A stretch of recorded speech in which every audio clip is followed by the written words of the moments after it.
Title. He wants me to choose a new title. But what? I mean, Sandman, yeah, that was kind of lame. And I don't even want to think about the name I had before that. I've always sucked at naming things. I need some help. If only he gave me a sign. Is that lightning? But it's sunny out.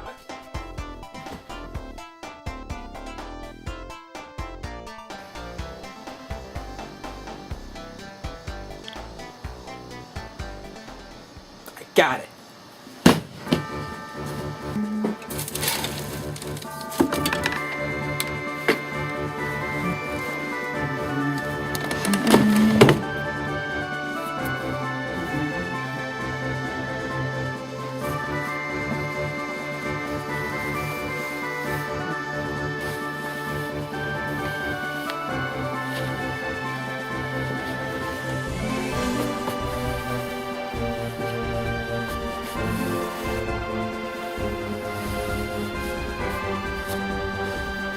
Oh, nice. Oh, oh man, I need a haircut and a shave.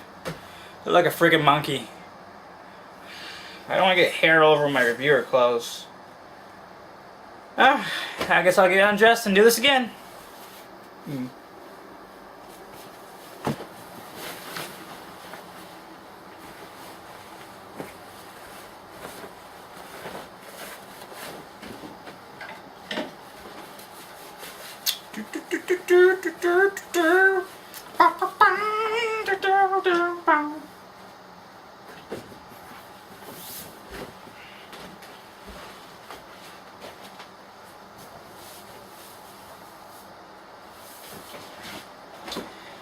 Gonna get a haircut, haircut, haircut,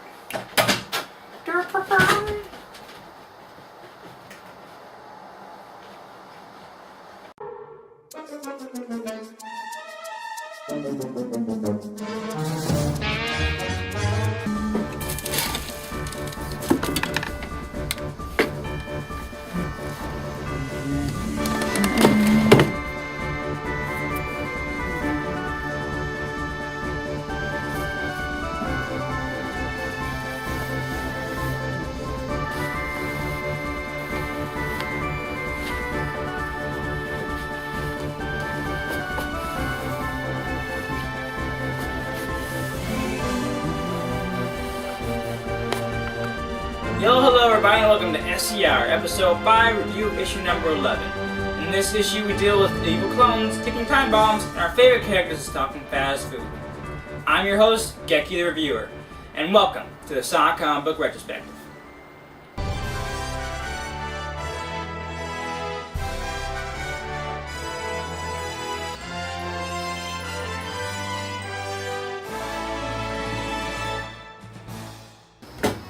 Okay, I'll admit it, I like this cover. It fits the atmosphere of the comic, and the setup to the inevitable slapstick is actually pretty clever. The text, while still rather pointless, is relatively harmless, not really affecting much of the cover or taking up space. Still, it bugs me all the same. This issue's script is by Mike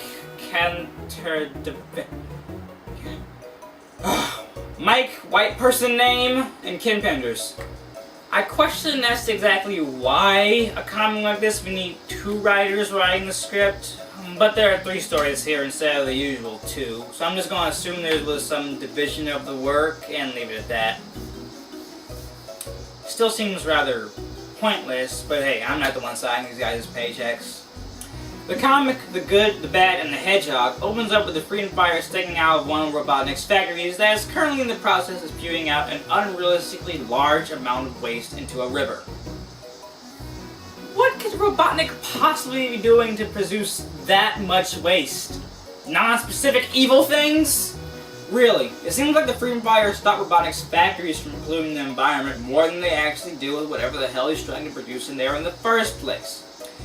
Either way, Sonic appears to be the only one missing from the group, and Twan asks where he is. I don't know, I'll send Sonic a signal with my super secret Sonic signal watch. That name makes that entire sentence both redundant and stupid. Not stupid because it is redundant. The name is stupid too. Meanwhile, on the other side of Mobius... Oh, wait a second! Sonic was beating up Scratchy and Grounder on the other side of the planet? What were they doing there? What's cooking, Sal? Robotnik's making a mess, as usual. I'm on my way. Someone needs to tell Sally the difference between a signal and a message. Although awesome reception on a thing if it can reach all the way on the other side of the planet. Humph! And Sonic has made an old man noise. These local highways and byways are too slow for my liking. Better take a shortcut. Okay, so here's Sonic's plan, because I actually like this plan, because it sounds like something he would do. What Sonic plans on doing is taking the Cosmic Interstate, i.e. the Special Zone from Sonic 2, which is the interdimensional highway to any dimension ever, the millions upon trillions that are out there, and use that as a shortcut to get to the other side of the planet. Guess how long it takes for him to get lost? About 2 panels after he jumped in, he ends up backtracking and jumps into what he thinks is his own dimension. But he notices that everything looks different. It looks like Mobius and it smells like Mobius, but everything is different. Oh, and FYI, in case you guys didn't notice, I'm trying to mimic the voice actor from the Sonic the Hedgehog anime movie. I just really like that voice for some reason, it's funny to me. Better hightail it to Freedom Fighters HQ. Maybe Princess Sally knows what's going on. Wait, what happened to your communicator? I mean, did you forget you had it? I mean, sure, I doubt it works across dimensions, but you don't know you're in a different dimension. You could at least check it. So Sonic returns to find that Freedom Fighter HQ has a veterinarian clinic in his place. You can only imagine how Sonic is feeling right now. No, yeah, wait. What? Sonic walks in only to see Dr. Robotnik in there tending to animals. And he doesn't seem too happy to see him either, seeing as that he sees a bunch of animals who I'm going to assume are injured in some way, considering the fact that they're in a vet. Hell, we just saw Robotnik tending to this rabbit's foot, and they definitely look sick. But Sonic manages to escape out the window and runs into a leather-clad version of himself. Hey, you're not Sonic the Hedgehog. I am. Are not. Am too. Says who? Says me. Hold on, wait a minute. Slow down and run that by me again. Says me. Does that clear things up? What's the hassle, Schmassel? What's the hassle, Schmassel? That's what I'd like to know. Oh, you and me both, Sonic. One wrong turn on the Cosmic Interstate and suddenly I'm beside myself. Cosmic Interstate, I think I know the deal, Schmail. Okay, I think I see what they're doing here.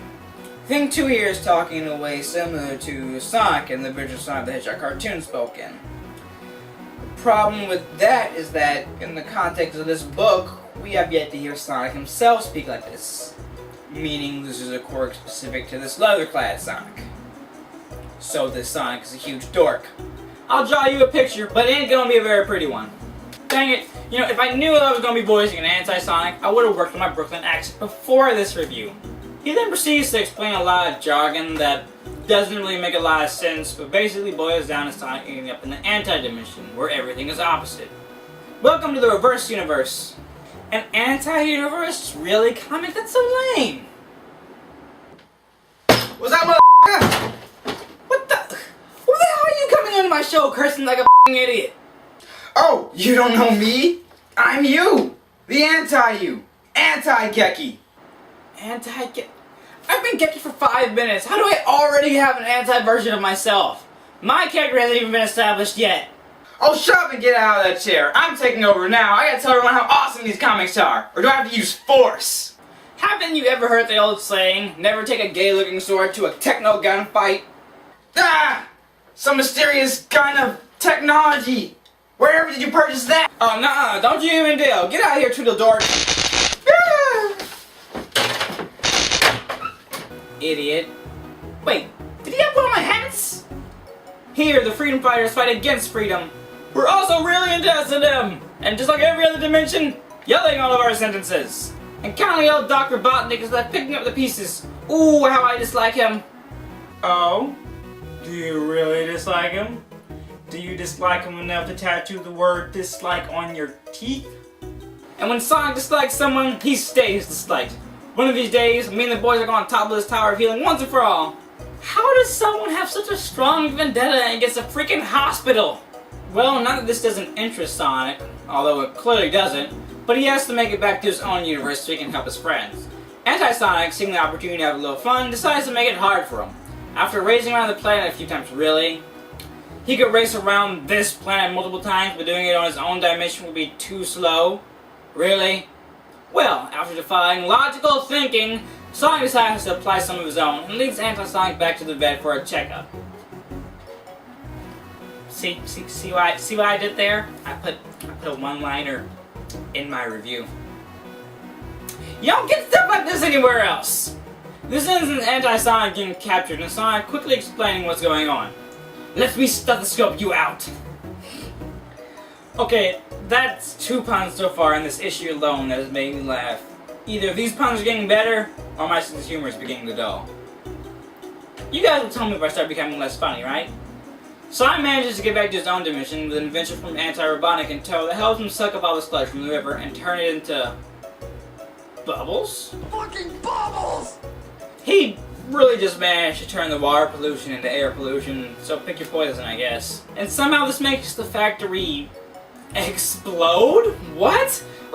What type of witchcraft and surgery allowed for that to happen?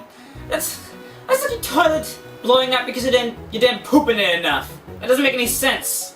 So Robotnik gets away and Sonic gets a reward kiss and the story ends. We get some fan art before moving on to the next story. This story, Beat the Clock, is a relatively simple one. Coconut has all the freedom fighters strapped to a ticking time bomb. Sonic has to race to get to them. There are no surprises or anything interesting happening plot-wise, but Coconut's rants for a while beforehand. So let's make fun of that. Doesn't Robotnik ever give up? This isn't his plan, Princess. I'm making my move to the top of Robotnik's hit parade and earn my gold star in the process.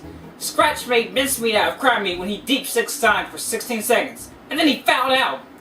When Grounder tried to floor that hedgehog, he grounded out after 17 seconds. Peppering was smarter than the both of them. He winged it for 37 seconds before finally caving in. But no one's gonna make a monkey out of me. I'm gonna go the distance.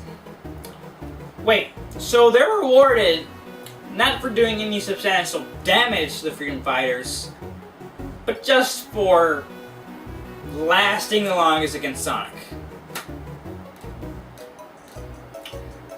How is Robotnik even in power still? Coconut is positive that Macy said it will dazzle, daze, and delay Sonic long enough for the ticking time bomb he has set to go off. Not sure why he is still hanging around the ticking time bomb, but hey, his funeral. Princess, in case this is the one time when time beats Sonic, we've been wondering, where do we rank in your top 10 lists? Despite the fact that there are 3 of us. Sorry boys, Sonic takes all 10 on my slots. Oh, well. You too then, bitch. We don't like you either. Within the final 3 seconds left, Sonic pops in, unties everyone, and gets them out of there. Nothing interesting, or funny, or surprising. They put the Sonograms here before going on to the next story. Food for thought, or you are what you eat. Golly gee willikers! 2 titles? I'm excited! Really, why give it 2 titles for the sake of a pun? Just pick one, they're both terrible. Anyway. It opens up with Sonic picking out on his favorite food, chili dogs. He eats too many and goes to bed with a stomachache. Here he dreams of, oh my god, what is this? Why is Sonic in a chili dog costume? Or is he supposed to be an actual chili dog? Why? It's new, it's improved, it's fortified with 18 essential vitamins and iron. What is this new taste sensation? The flavor of the week is the fastest food on Moe's Sonic the Chili Dog. What? Why is he a chili dog? Who came up with this? What is flavor of the week supposed to mean? Okay, this is a dream. It's a dream. Weird stuff can happen in dreams. I can accept that. Just move on. He walks in the Freedom Fighter HQ where Princess Sally Ice Cream is. She shows Sonic a tape they just received that shows Robotnik Burger about to deep fry Tails the bag of fries. Okay, I know this is a dream. I know that can easily explain any type of wackiness going on, but someone had to come up with this. Someone had to come up with this and write it, and then get someone to draw it and put it in a comic. Someone's brain did this. Someone's hand drew this. What is going on? Why? So Sonic rushes off to save Tails, falling right into a trap robotic setup. That trap? Having coconuts drop a banana peel in Sonic's path. Wait, why isn't coconuts a food item? His name is literally food! Also, how does this fall work? He slips backward, but then forward. What? Anyway, he ends up on a conveyor belt towards a grill and nearly dies. But then he wakes up. It's also conveniently his birthday as Sally and Tails burst in with a plate of silly dogs, which Sonic devours after rethinking it for about 2 seconds.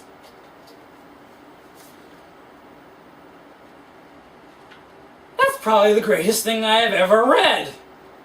I have to admit, this issue is kind of charming in a way. Not good, but I didn't feel pain while reading it. It fell more into that so bad it's good category. Past issues were too silly to work, but this issue seemed to have fun with it. Some things did manage to make me laugh, although there are still problems. The pacing was a bit fast in the first story, and the Beat the Clock story, which had no point, was the least enjoyable of the 3 shown. Dialogue is still really off, and every sentence ends in an exclamation point. Why is everyone screaming their sentences? Most jokes fall flat, although I did find myself chuckling a few times. It's definitely a specific brand of humor. I can't see everyone liking this, but out of what I've read so far, it's a slight improvement. And that's about all I have to say on the matter. I'm Geek the Reviewer, and I'll see you guys next time on the Sonic Comic Book Retrospective.